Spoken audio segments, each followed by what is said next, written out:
Orlando terrorist attack and the rise of terrorism across the world, it is important now more than ever that our nation and the free world define and eliminate the threat posed by Islamic terror groups. This week, the House will take action on a counterterrorism package to help protect our country and citizens. Included in this package is my language for my proposal, the Protect America Act, H.R. 4237, which would prevent terrorists from purchasing firearms or explosives while protecting the due process rights of Americans. I have not met one member of Congress in favor of terrorists being able to purchase firearms. The real debate is whether and how to ensure due process for Americans. My proposal with Senator Cornyn in no way, shape, or form infringes upon the rights of law-abiding gun owners.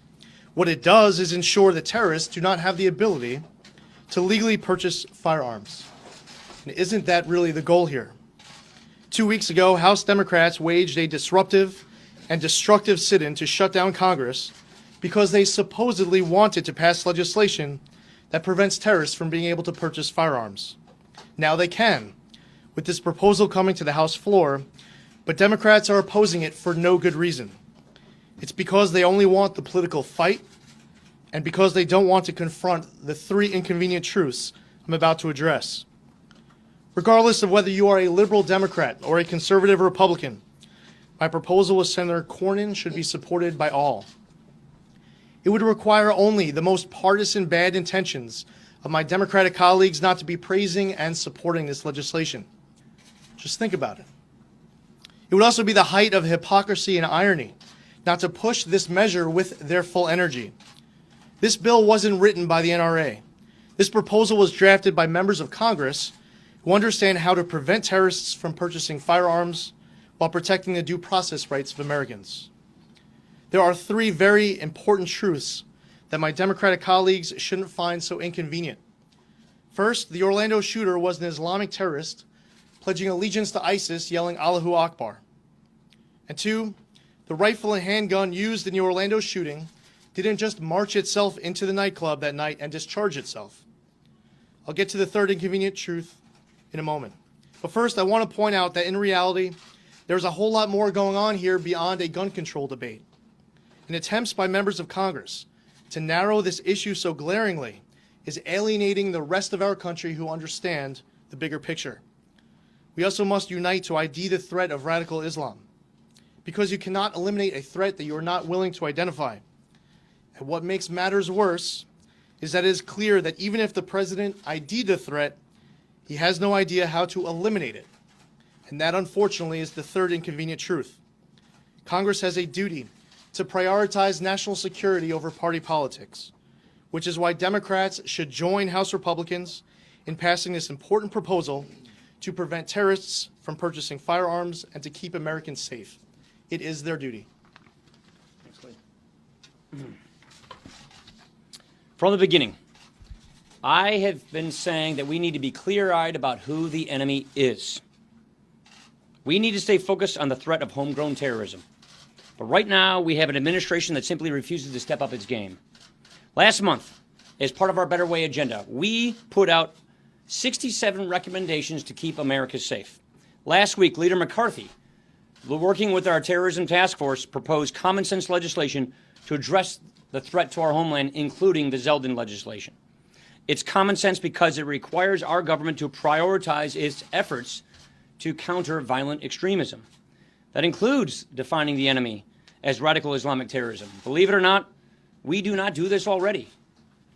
This legislation is also common sense because it takes steps to make sure that guns don't fall into the hands of terrorists. This is something that we have to get right. Law enforcement has been telling us over and over, we have to get this right because if we get this wrong, we could undermine their own terrorist investigations. Let me say this. There isn't a person in Congress that wants a terrorist to get a gun. But we also want to make sure that we do not undermine those ongoing terrorist investigations that law enforcement is conducting. And as I have said, we are not going to compromise the Constitution. We are not going to infringe upon anyone's rights without due process. This is very important. The Constitution is a beautiful document. It is so efficient you can fit it in your pocket. We are not going to actually pass legislation that infringes upon a person's constitutional rights. So we have to get this right. We don't want to infringe upon the Second Amendment. We don't want to infringe upon the Fifth Amendment. We don't want to infringe upon anyone's basic constitutional rights. We can get this right while honoring the Constitution. This is what we all swear to serve. When we take the oath of office, we swear to support and defend the Constitution, and that is our duty. Now, we need to define this enemy. We need to defeat this enemy. I also want to take a moment to note today that the House will take up landmark legislation to reform our mental health system. This is what Congressman Tim Murphy, a clinical psychologist, has poured his life into. He has spent years working on mental health reform. This is bipartisan reform. It came out unanimous from the Commerce Committee. That also is something that we think needs to be addressed to address the gun violence that is occurring in America, which is dealing with the issue of mental illness. That is coming to the floor today. So I want to thank Congressman Murphy for that. Because of this bill, people will get the treatment that they need when they need it. It's a great breakthrough, and I look forward to today's vote. Terrorism has come to America's shores. We've seen time and time again, just in the last 7 years, more than a dozen terrorist attacks on American soil. And every time it happens, all you see is the president trying to shift the debate to gun control. Why shouldn't the president be working with us here in Congress to confront the real threat of radical Islamic terrorism, instead of trying to take away the gun rights of law-abiding citizens? So here in the House, we're going to continue to protect the rights of law-abiding citizens, to stand up for our Bill of Rights, as the Speaker said. All of those 10 rights are critically important to Americans. The Second Amendment is not going to be infringed. None of those Bill of Rights are going to be infringed. And the president ought to be working with us to confront this real serious threat. But if he doesn't, we're going to continue to take action to deal with the real problem of terrorism in the United States and the radicalization of Americans. In addition to that, we also see a growing crisis in this country with our mental health system. I want to congratulate Tim Murphy, and I'm proud to be a co-sponsor of his legislation. This bill is 3 years in the making. It's taken a lot of hard work to go and identify all the problems in our mental health system and come up with real solutions to allow parents to get more involved if their children have mental health issues, to close loopholes within the mental health system, and to increase the coordination so that we can confront a real problem that's led to not only murders but suicides in so many cases across this country, and it's touched families amongst all of us. So I'm glad that we're going to be bringing that legislation forward, and I look forward to a really strong vote later today on that. And then finally, when it comes to the announcement that we saw by the FBI director yesterday, it's a big disappointment that charges weren't brought forward, but at the same time, the FBI director pointed out that Hillary Clinton broke the law. If you look at what he said in his conversation yesterday, hostile actors gained access to Secretary Clinton's personal email account. Secretary Clinton and her colleagues were extremely careless in their handling of very sensitive, highly classified information. The FBI director's comments yesterday didn't close this case. It raised a lot more serious questions that need to be answered by Secretary Clinton about what her intentions really were when she broke the law, and what happened and who got access to that highly classified, sensitive information, including hostile actors all around the world who want to do us harm. Major terrorist attacks on innocent lives are becoming way too common. People shouldn't live in fear as they go about their daily lives. My heart breaks every time I see these continued attacks around the world on people that are just going about their daily lives.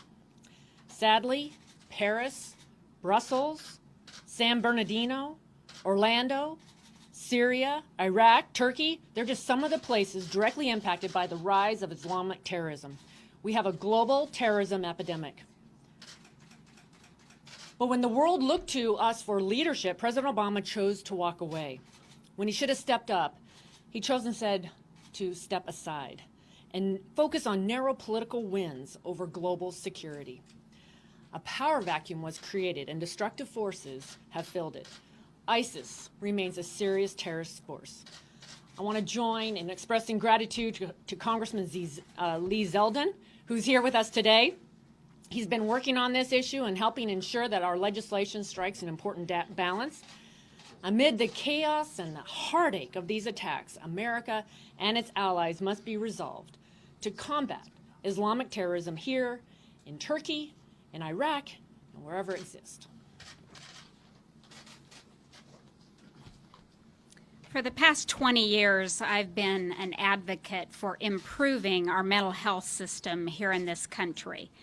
So I could not be more pleased that the House plans to vote this week on the Helping Families in Mental Health Crisis Act, which is designed to aid millions of individuals dealing with mental illness.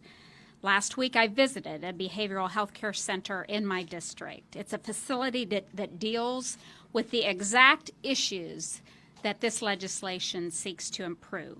There are few families in America that have escaped the challenge of addiction or depression or other mental illness. This legislation will drive innovation and fight the ongoing crisis regarding the shortage of mental health beds in rural populations and provide the much-needed resources for those who don't have access to the care that they need.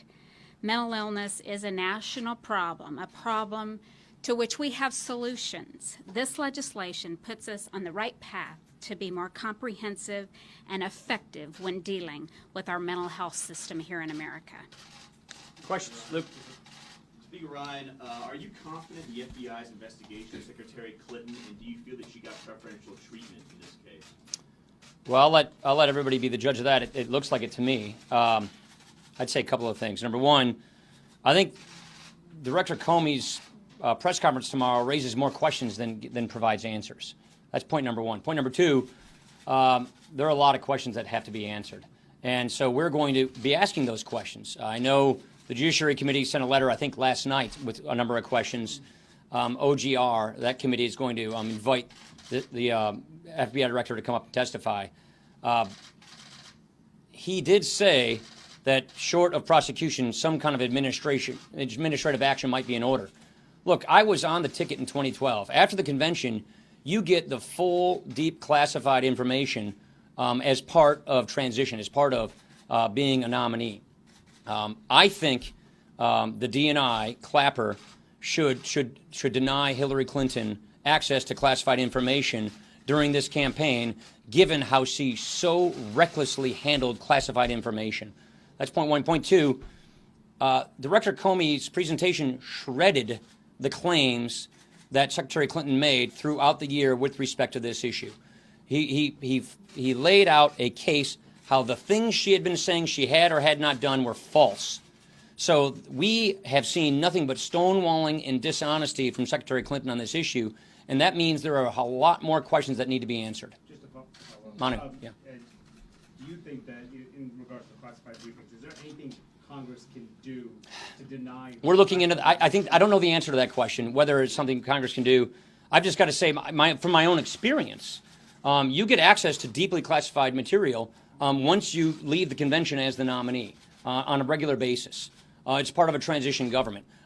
With no indictment occurring, but a discussion or a call for administrative action, I think it's the least we can do, given how she was so reckless in handling classified material and sending classified information on unsecure servers. So look, I think that's something that the administration should do on its own, but we'll look into seeing if that's something we can do as well. A special prosecutor, is that necessary here? Well, we're not going to foreclose any option.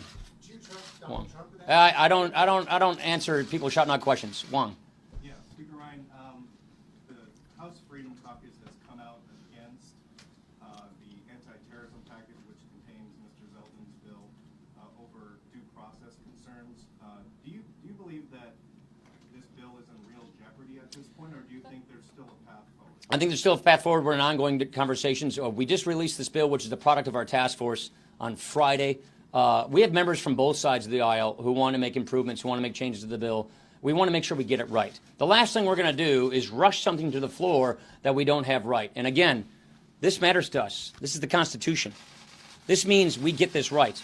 We do not want to violate a citizen's due process rights. So that is why I want to make sure we get it right. And what they're doing is making sure that every I is dotted and every T is crossed so that we preserve and protect the Constitution, which is what we swear to do when we're sworn in office. So we want to get it right. We're listening from all of our suggestions from our colleagues. There are colleagues who want to make changes. to the terrorism, some other parts of this bill. And so we're gathering all of that information so we make a good decision. Last question. Are you confident that you will be able to bring the gun bill up for a vote at some point? Would that be this week or next week? Yes, we are, because we think this issue needs to be addressed. We think, first of all, the administration needs to step up its game. They're not doing what is necessary to combat radical Islamic terrorism, whether it's overseas or here at home. Number two, we want to make sure that we codify a practice of making sure that terrorists don't get guns while preserving citizens' rights. Citizens' rights is very important. We can have security and keep to the Constitution at the same time. That's why we're going to get it right, and we're going to do it when we're ready, and we believe we can do it in a good amount of time. Thank you. Turn the AC up in here.